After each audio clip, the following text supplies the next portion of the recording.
Olá, eu sou o professor delegado Laércio e esta é nossa segunda aula do tema Lei 9.099 do ano de 95, Juizados Especiais Cíveis e Criminais.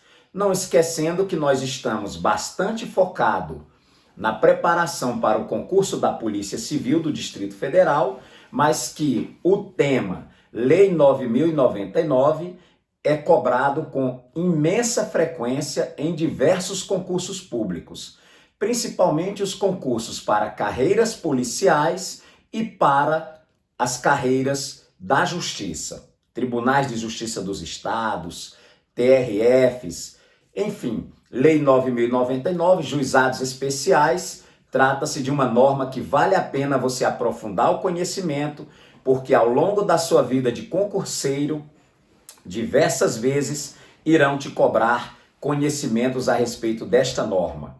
Na aula passada, a primeira aula que tratamos da Lei 9.099, nós vamos começar fazendo aí um rápido apanhado, bem breve, recapitulando o tema, e em seguida iremos para a segunda fase desta aula, aprofundando um pouco este assunto. Mas na primeira aula nós apresentamos para os senhores uma exposição breve sobre a criação e a importância dos juizados especiais.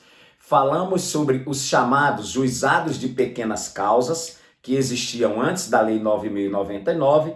Falamos também alguma coisa sobre os procedimentos que são adotados no juizado especial, nos juizados especiais cíveis e criminais. Falamos um pouco sobre o objetivo do legislador ao elaborar essa lei, a necessidade de dar maior celeridade à justiça, de atender com mais qualidade e rapidez aos cidadãos quando precisam solucionar uma demanda junto ao nosso Poder Judiciário. Explicamos um pouco como funciona a elaboração de um termo circunstanciado de ocorrência, ou seja, na fase policial, principalmente porque nosso maior enfoque são os juizados especiais criminais. Obviamente, a Lei 9.099 trata dos juizados especiais cíveis e criminais. Termo circunstanciado de ocorrência é um instituto, obviamente, voltado para os juizados especiais criminais e a sua fase policial. Apresentamos aos senhores o conceito de infração penal de menor potencial ofensivo, que é o objeto de processamento nos juizados especiais. Falamos um pouco a respeito da chamada audiência preliminar, ou seja, em juízo, como se desdobra o processamento dessas infrações penais de menor potencial ofensivo. Conversamos um pouco também sobre a chamada composição civil dos danos, ainda dentro dessa fase preliminar, onde, sendo exitosa essa composição civil, este acordo entre as partes, iria se evitar evoluir para a fase de transação penal.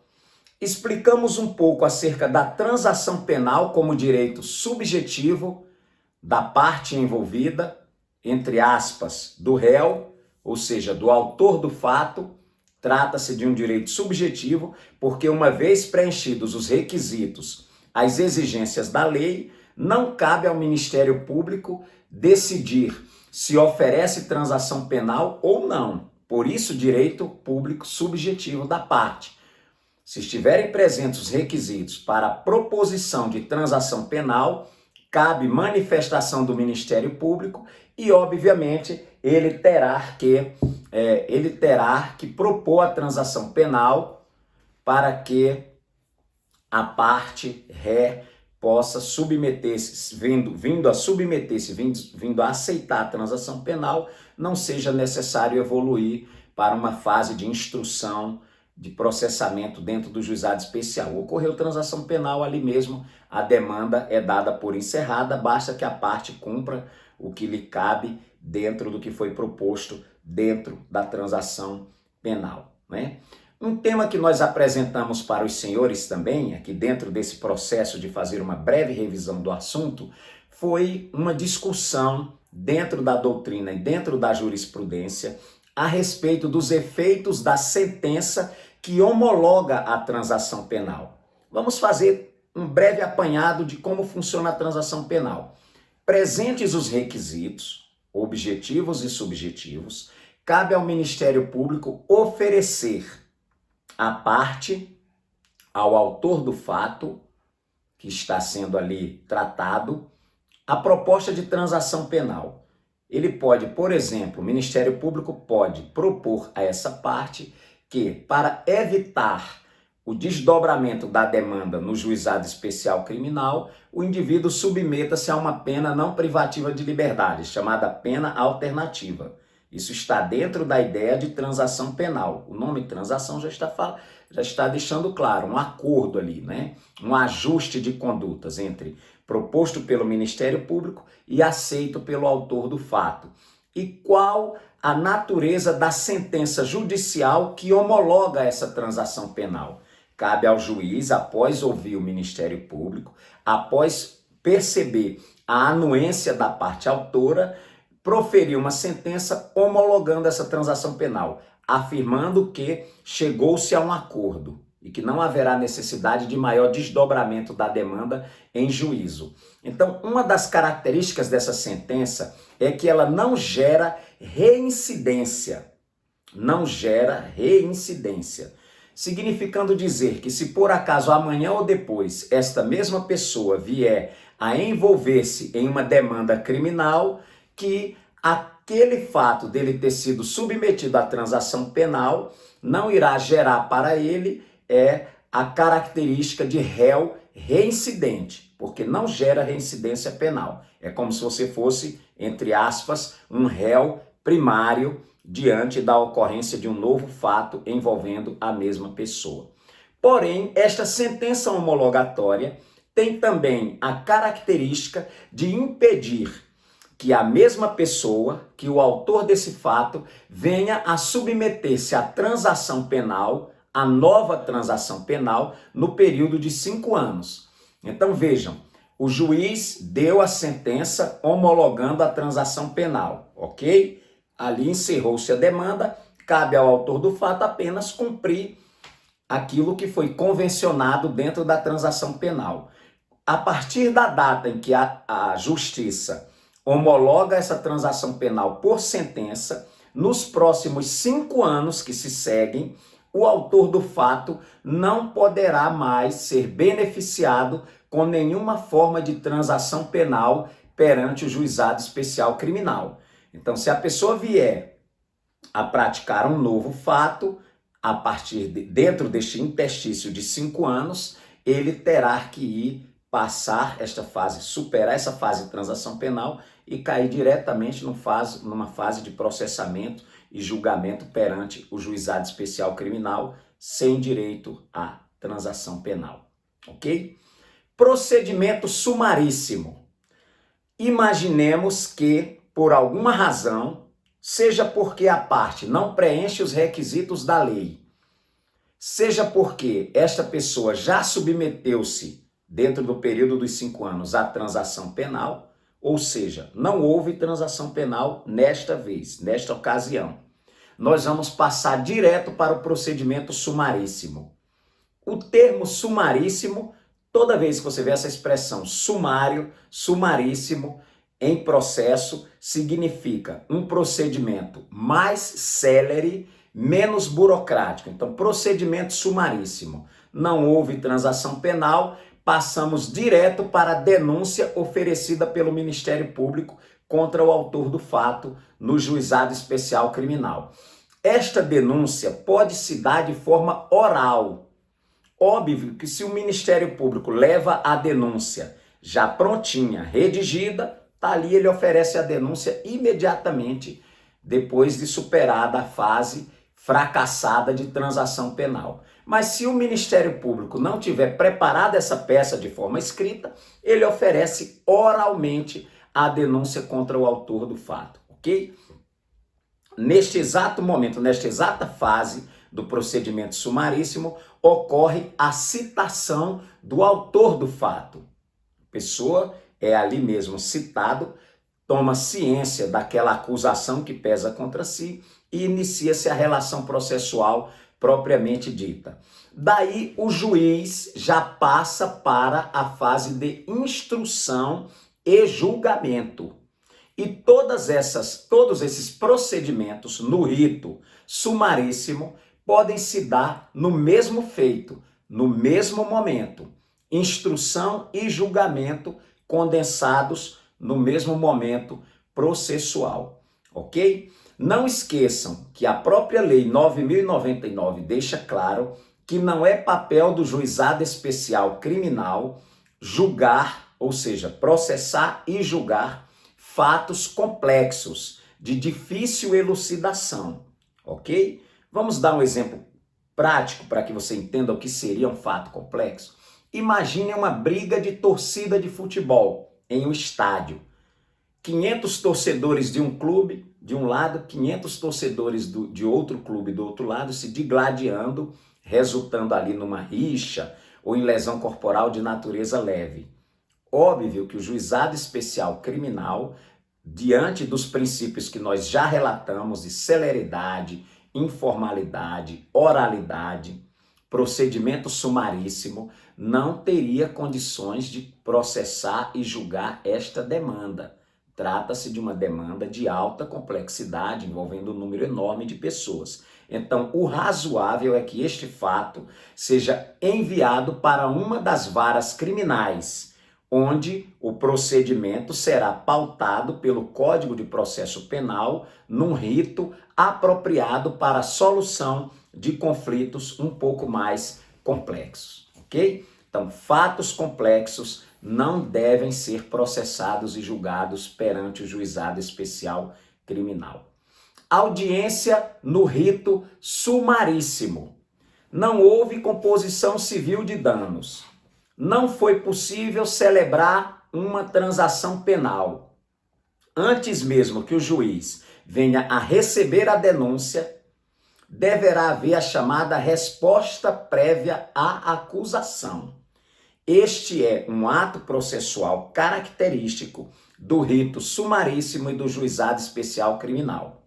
O juiz, ao ser apresentada a denúncia pelo membro do Ministério Público, ele irá solicitar à parte acusada, ao réu, que apresente a chamada resposta prévia à acusação, onde o réu poderá, por exemplo, convencer o juiz, por exemplo, que aquele fato não ocorreu. Ou se ocorreu o fato, que aquela pessoa que figura no polo passivo, o réu, não fora o autor daquele fato delituoso. Então, é uma oportunidade que o réu tem de dirigir-se ao magistrado da questão, ao juiz natural, e tentar convencê-lo de que aquele fato delituoso não fora praticado pela pessoa que está ali no polo passivo da demanda. E o juiz, ao analisar essa resposta prévia à acusação, irá decidir de imediato se recebe ou não recebe a denúncia formulada pelo membro do Ministério Público.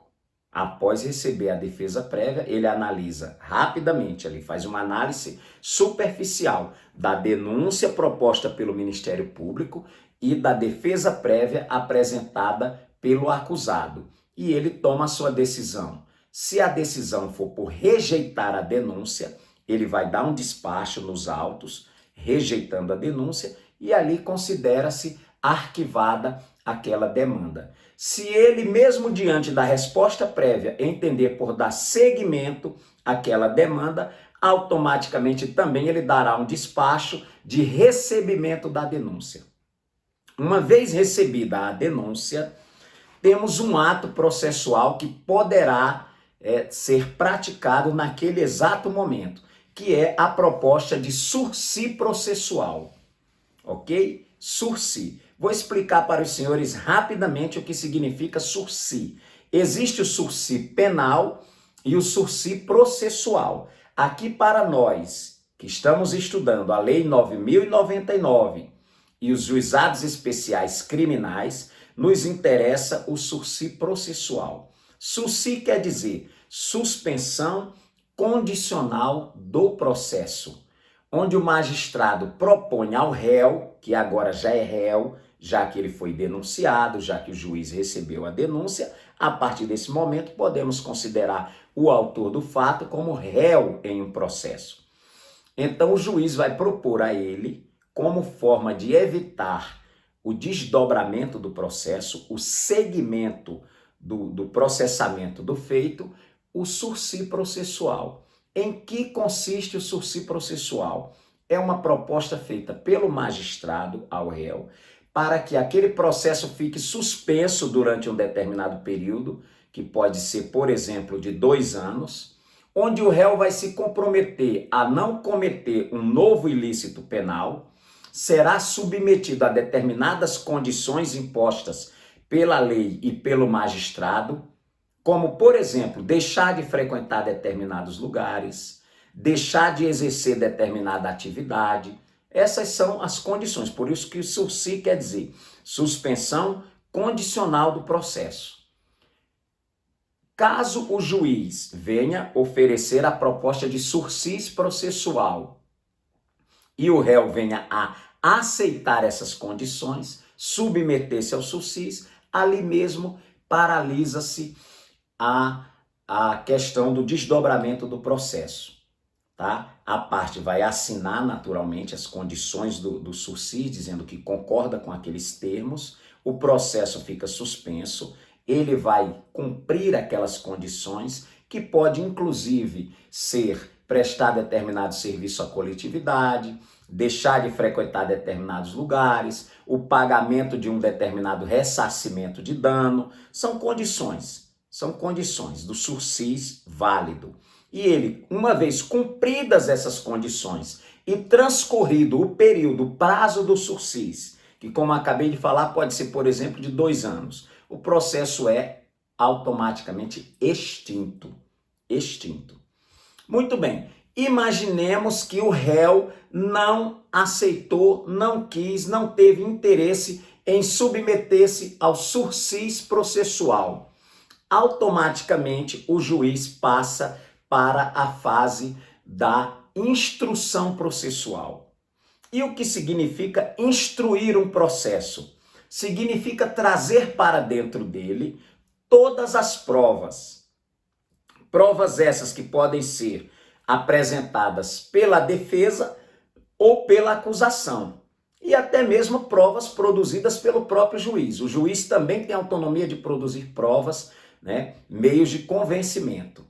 Então, a fase de instrução, a dilação probatória, a fase instrutória do processo, é o momento do processo perante o juizado especial em que autor e réu e o próprio juiz têm oportunidade de trazer para dentro dos autos do processo tudo que dispõe para provar.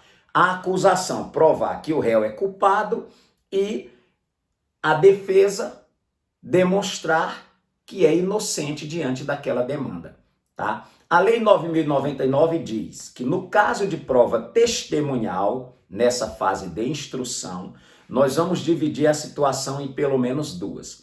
Se estiver sendo processada a prática de uma contravenção penal, como, por exemplo, a perturbação do sossego alheio, tá? Então, as partes podem indicar até 3 testemunhas, seja pela defesa, seja pela acusação. Se o juizado especial criminal estiver processando uma situação de crime e não de contravenção, esse número de testemunhas sobe para 5. Então, o autor do fato pode apresentar 5 testemunhas pela parte da defesa e a acusação pode apresentar 5 testemunhas, para demonstrar a responsabilidade penal do réu, ok? Outra característica interessante é que a sentença no juizado especial criminal, ela não precisa possuir o chamado relatório, porque uma sentença comum emitida por um juiz de uma vara criminal, ela precisa, dentro de sua formalidade, de possuir um relatório onde o juiz faz um completo apanhado de tudo que aconteceu ao longo daquele processamento. Faz esse relatório e depois vem a fundamentação e a parte dispositiva. Já as sentenças dadas pelo juiz dentro de um processamento no juizado especial não necessita de relatório, justamente por conta da questão da celeridade e etc. Ok? Agora, óbvio que, como diz o princípio constitucional da fundamentação obrigatória, esta sentença precisa ser fundamentada. O juiz, ao elaborar a sentença, mesmo perante o juizado especial criminal, ele precisa apresentar as razões do seu convencimento, seja para absolver o réu, seja para condená-lo, mas sempre de forma fundamentada.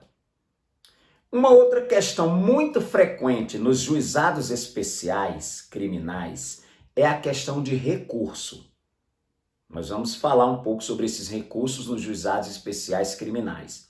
Até porque, na primeira aula de processo penal, e você pode ir lá no nosso canal no YouTube, pode nos acompanhar aí nas redes sociais, como os senhores estão vendo aqui no nosso banner, né? Estamos presentes no Facebook, no Instagram, temos o nosso canal no YouTube, onde divulgamos as nossas aulas, né? Para ajudar os nossos concursandos, né? Uma aula gratuita, não tem nada de ter que se cadastrar, nenhuma burocracia. Você pode simplesmente inscrever-se no nosso canal e acompanhar qualquer uma de nossas aulas. Então, na primeira aula de processo penal, nós falamos sobre os princípios que regem o nosso processo penal. E um desses princípios é chamado de duplo grau de jurisdição, significando dizer que qualquer pessoa que se veja envolvida em um processo penal, ele tem o direito de recorrer a uma segunda opinião, caso aquela primeira não lhe seja favorável. Isso cai muito em prova, pegadinha de prova, fica esperto. Joãozinho foi processado por embriaguez ao volante, dirigir embriagado. E aí veio a instrução processual, veio a sentença e o juiz entendeu que deveria absolver Joãozinho por falta de provas. Tendo sido ele absolvido, ele irá submeter essa demanda a um segundo grau de jurisdição? Óbvio que não. Ele é carecedor do direito de ação, nesta hipótese. Para recorrer, você precisa ter sofrido um prejuízo. Agora, já o Ministério Público, como parte acusadora, se não se conformar com a sentença, aí sim o Ministério Público será parte legítima para propor uma apelação.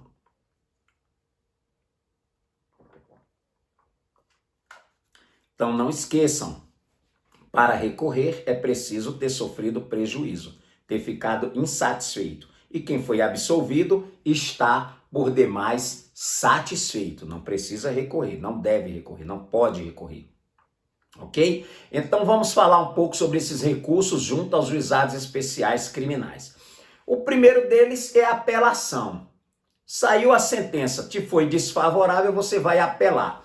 Quem é que vai julgar em grau de apelação? Turmas recursais.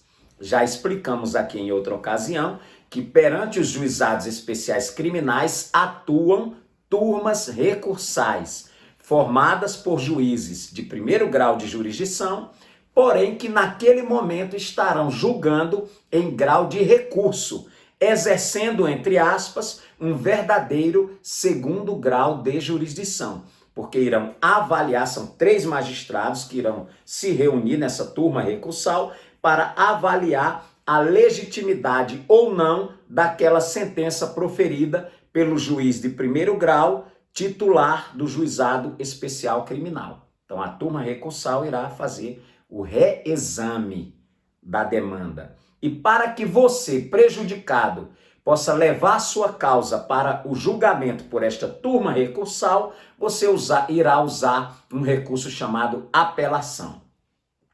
O segundo recurso admitido nos juizados especiais criminais são os embargos de declaração. Olha o nome, embargos de declaração. É um recurso apropriado para que você leve para a turma recursal a possibilidade de esclarecer pontos obscuros da sentença. O juiz não foi muito claro na sentença que expediu. Ficou algum ponto obscuro. O nome já está dizendo declaração, embargos de declaração. Eu quero que a turma recursal declare determinadas circunstâncias daquela sentença. Então, os embargos de declaração são recursos cabíveis que você pode impetrar perante a turma recursal. Prazo para apelação.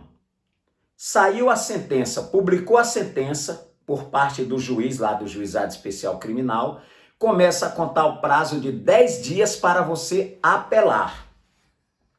Então, você que foi prejudicado tem 10 dias para apelar. Uma vez interposta esta apelação, a parte contrária, vamos dizer que quem apelou foi o réu, a parte contrária tem direito de contra-arrazoar, apresentar contra-razões na apelação. E este prazo também é de 10 dias para a parte contrária apresentar contra-razões de apelação. Então, se quem apelou foi o Ministério Público, para exigir, por exemplo, um aumento na pena, um agravamento na pena do réu, o réu terá o prazo também de 10 dias para apresentar contra-razões a essa apelação do Ministério Público. Se quem apelou foi o réu, o Ministério Público também terá esse prazo para contra-arrazoar aquela apelação. Como já falamos, competente para julgar essa apelação ou os embargos de declaração é a turma recursal da comarca ou da circunscrição judiciária, tá? Na circunscrição judiciária, onde foi dada aquela decisão, no juizado especial, vai ter obrigatoriamente que ser formada a turma recursal para avaliar em grau de recurso. Como já falamos, os embargos de declaração já têm como finalidade clarear temas obscuros da sentença, ok? Recursos contra decisões das turmas recursais. Este é um ponto muito cobrado em prova de concurso. Aliás, quando a Lei 9.099 entrou em vigor, dezenas de reclamações surgiram no judiciário contra este ponto da Lei 9.099. Alguns começaram a chamar isso de supressão de instância, né? Outros começaram a se rebelar. Essa lei aí é draconiana, ela contraria os princípios do duplo grau de jurisdição, porque a possibilidade de interpor recursos de uma decisão de uma turma recursal é muito limitada. Por isso, muita gente não gosta dos juizados especiais, nem cíveis e nem criminais. Porque uma vez que essa turma recursal deu a sua decisão, por exemplo, confirmando a sentença de primeiro grau, caberá ao inconformado, a pessoa que foi derrotada, interpor apenas 2 tipos de recurso. Um deles são os embargos de declaração e o outro, o recurso extraordinário para o Supremo Tribunal Federal. Vamos lá, vamos fazer uma recapitulação bem rápida, né? Vamos fazer uma recapitulação bem rápida. Se você foi julgado lá no Juizado Especial Criminal, a sentença foi condenatória, te causou prejuízo, você vai entrar com recurso de apelação perante uma turma recursal. Você já entendeu como é que funciona essa turma recursal. A turma recursal analisa a tua apelação e mantém a tua condenação. Ou seja, você saiu de novo prejudicado. Cabe a você apenas interpor 2 recursos. Um são embargos de declaração, para que a própria turma recursal venha a avaliar obscuridades dessa decisão. E por último, que é o mais convencional, recurso extraordinário para o Supremo Tribunal Federal. Isso significa, meus amigos, uma grande diferença entre um processo no juizado especial e na justiça comum. Tá? Vamos fazer aqui uma passagem rápida do assunto, tá? Vamos pensar no processo de um crime de furto. Joãozinho está sendo acusado de ter cometido um furto. Isso não é coisa que se julgue no juizado especial criminal. Julga-se numa vara criminal comum. Se Joãozinho for condenado por sentença lá na vara criminal comum, ele terá direito à apelação. Quem vai julgar essa apelação é o Tribunal de Justiça do Estado de Goiás ou do Distrito Federal, etc. Se você for novamente condenado, ou seja, se o Tribunal de Justiça confirmar aquela sentença de primeiro grau, você ainda terá direito de recorrer ao STJ para ver aquela sua sorte mudar. Se a decisão do STJ não te for favorável, ainda há possibilidade de que você venha recorrer ao Supremo Tribunal Federal. Veja, a fase de recursos, quando o processo corre perante uma vara criminal comum, é muito maior, muito mais ampla. Já no juizado especial criminal, é bem mais restrito. Se a tua condenação foi confirmada pela turma recursal, a única hipótese que está ao teu dispor agora é recorrer ao Supremo Tribunal Federal. Recurso extraordinário da turma recursal do Juizado Especial Criminal direto para o Supremo, se você preencher os requisitos legais, objetivos, para que a sua demanda seja conhecida pelo Supremo Tribunal Federal. Então, isso causa aí alguns desconfortos ao réu que está sendo processado no Juizado Especial Criminal. Ok, pessoal? Dessa forma, nós encerramos esta aula de hoje, não esquecendo que aqui foi apenas uma revisão e ampliação do tema Juizados Especiais Cíveis e Criminais, Lei 9.099. Se você não assistiu a aula anterior, acesse o link que está aqui abaixo na descrição. Se você gostou desse vídeo, compartilhe esse vídeo, se inscreva no nosso canal, ative o sininho e receba as nossas notificações. Aproveite também e nos siga no Instagram, na nossa página no Facebook, como Delegado Laércio de Carvalho. Um grande abraço a todos, até a próxima aula e sucesso na tua preparação para concurso público. Estamos juntos!